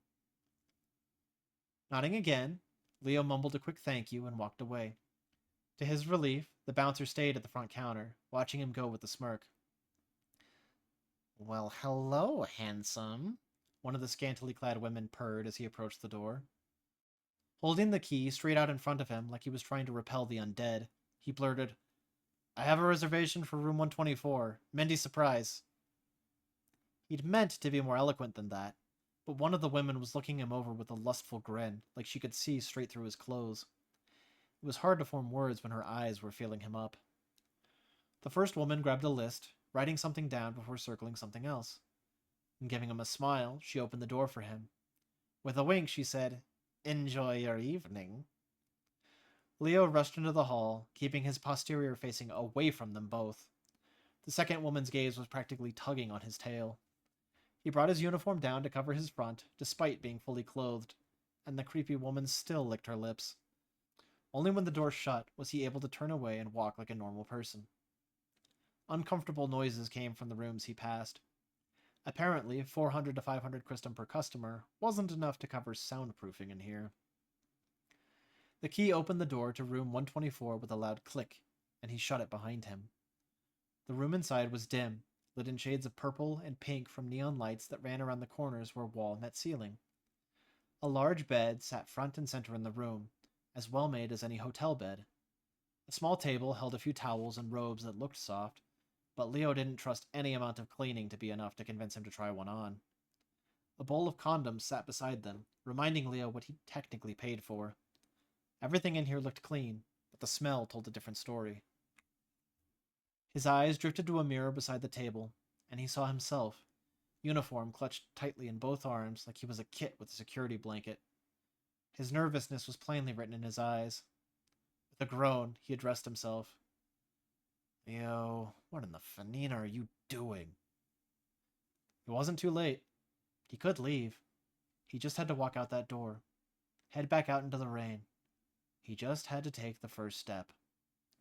The door creaked, opening as a snapper in a button-up shirt and a short skirt let herself into the room. She leaned against the door to close it, then wheeled on him with a smile. Her cheeks were bright with distractingly symmetric spots. Surprise, she announced, holding her hands up to the sides. My name is Lenora. Who do I have the pleasure of pleasuring tonight? Leo felt the heat rush to his cheeks, and he drew the uniform tighter to his body despite himself. This girl was small, maybe 5.5 feet tall, if you counted her ears. Leo, he stammered, unable to get more words out. Her smile widened, and her eyes softened as she sized him up. Don't worry, I'm a professional. I can walk you through from start to finish, and you'll get your money's worth. She nodded at the table. You can put your stuff down and relax. Then she gave him a wink.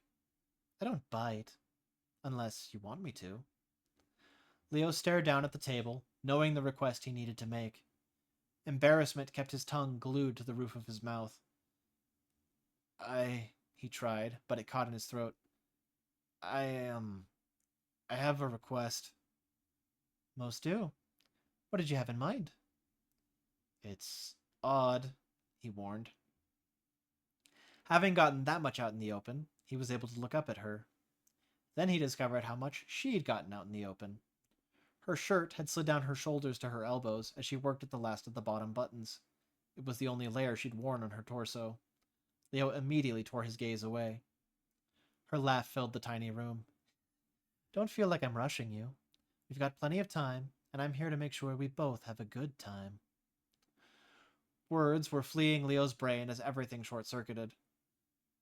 I need help. Well, the first step is to take off as much clothing as you're comfortable with. Once we get started, the clothing will start coming off easier. His eyes caught a glimpse of her in the mirror as she folded her shirt and laid it on the table. Her torso was just as spotted as her cheeks. Her thumb hooked the waistband of her skirt, and Leo yanked his gaze to the side. Without looking, he held out the bundle in his arms towards her. Could you wear this? The room was unbearably hot, and his head felt like it was cooking his brain. Lenora's hand brushed his as she took the uniform from him. Is that the odd request? He heard the clothing unroll as she shook it out to examine it. Ah, she said, as if this was normal. Let me guess. There's handcuffs in here? There was a light teasing quality to her voice, like they were already friends. Leo shook his head, intently studying the bumps and striations of the wall. I left those in the car. He gulped. There is a gun in there, but it's not loaded. A gun? She asked, the friendliness in her voice dipping into concern and incredulity. She found it in its holster a moment later, because he heard her release the magazine and rack the slide. He'd expected to have to show her that it was empty, but apparently she already knew how to check. Is this supposed to be part of your request? She asked quietly. Leo nodded. Then I think I'd like an explanation up front. I like surprises, obviously. I am one. But this is admittedly something I haven't experienced before, so what did you have in mind? I can explain once you're, dressed. There was a long pause, then he heard the shuffling of clothing. All right, you've got me curious. Give me a second. After a few more moments and some zipping, she asked, How do I look? Leo turned around slowly, but she was fully clothed, just in his uniform. I think you're a bit taller than me, she said with a chuckle as she held out her arms. The sleeves completely hid her hands, and only the tips of her fingers were visible at the ends. The pants were pulled up past her waist, the legs loose and baggy and obscuring her ankles. It made her look like an eager teen trying to pass for an adult, despite the maturity of her face and other features. Once Leo took the fractal, his brain shouldn't be able to nitpick those details anymore. Swallowing, Leo nodded. That should work. So we're doing a roleplay thing, I take it? Something like that. Her arms came up as she examined the sleeves. This a costume? Or are you actually a snob? It's real, he said, handing her his badge. This gets clipped on by the right shoulder. Taking it from him, she pinned it in place. So, what's the scenario? Embarrassment flooded Leo again. This was stupid. Seed Mother, there was so much about this that could get him fired. Should get him fired. But the door was shut, and it was just the two of them in the room. They'd already come this far. You're gonna hold me at gunpoint. All you have to say is, hands where I can see them. She studied him for a moment. That's what it takes to get you going, eh? Shrugging, her face gained a resolved smile. Well, you're paying me to help, so I'm here to meet your needs. Leo's thumb scratched at the back of his hand. It's really nothing like you think. I'm not here for, that. Raising an eyebrow, she folded her hands in front of her, her stance nonchalant as she rested on one leg. Then what are you here for, Officer Leo? The voice returned in Leo's head. I want to help you see.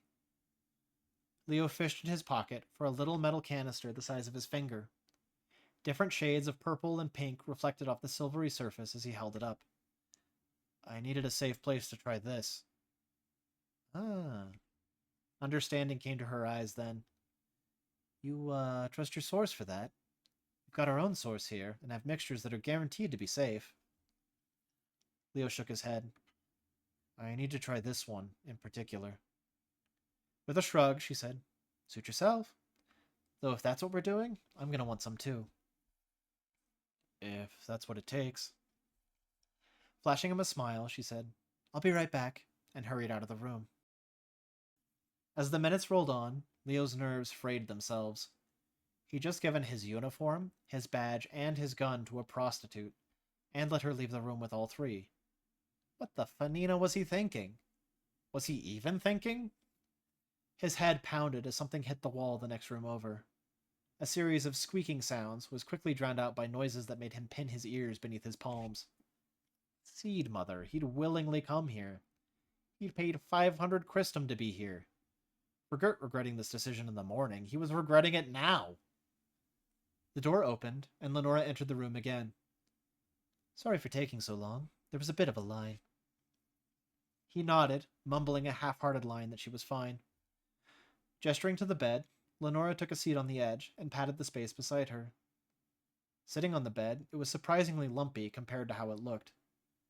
Most people probably didn't care when they had other things on their mind. Know how to take it? She asked. Rolling the canister in his fingers, Leo nodded numbly. I tried it back in college.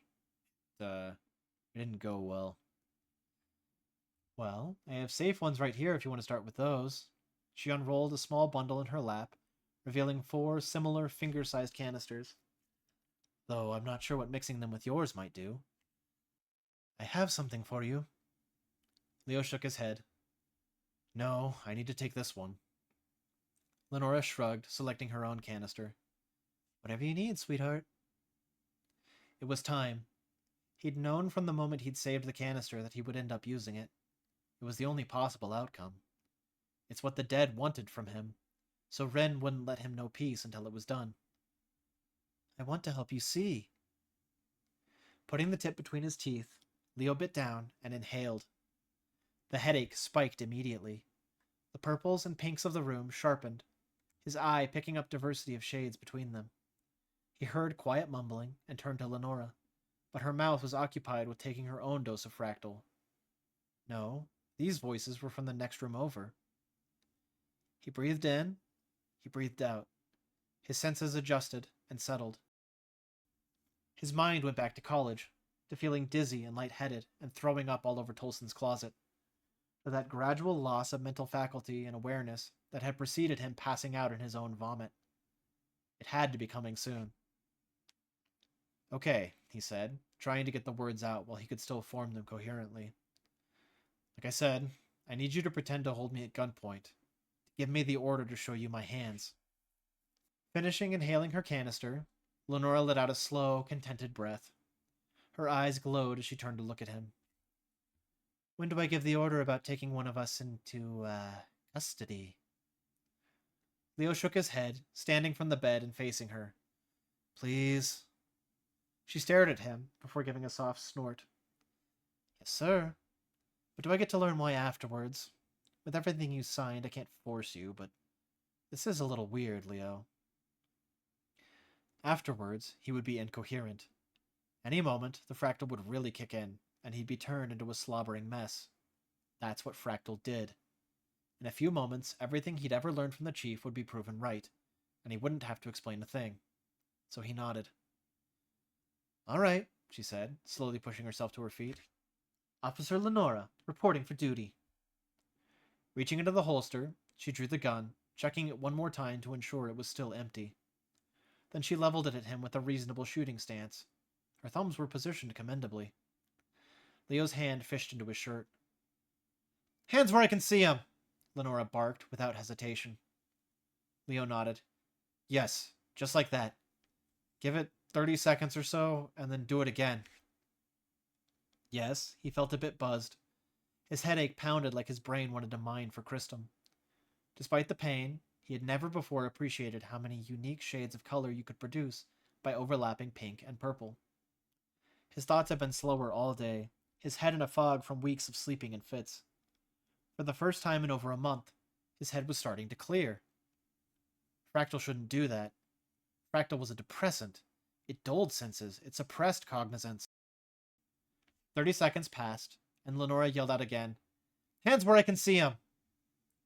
If anything, the words had grown crisper. He could hear little inflections with each word as her confidence grew and she leaned into the role. The spots on her cheeks began to stand out more, accentuated by the purple that backlit individual strands of fur. I just want to help you see. Venus cracks. No. No! Another 30 seconds passed, and Lenora repeated herself, taking a step forward for emphasis. What was this? It was a dud. It had to be a dud. He hadn't taken fractal, he'd taken something else. Spinning, he rushed to the mirror. The Leo inside stared back at him with brightly glowing eyes full of life and presence, more alert and aware than Leo had been in weeks. Do you see it now? Rin's voice asked, using words Leo's mind provided. The mirror held the truth up for him to see, presenting it plainly in a solid sheet of glass as Leo's world shattered.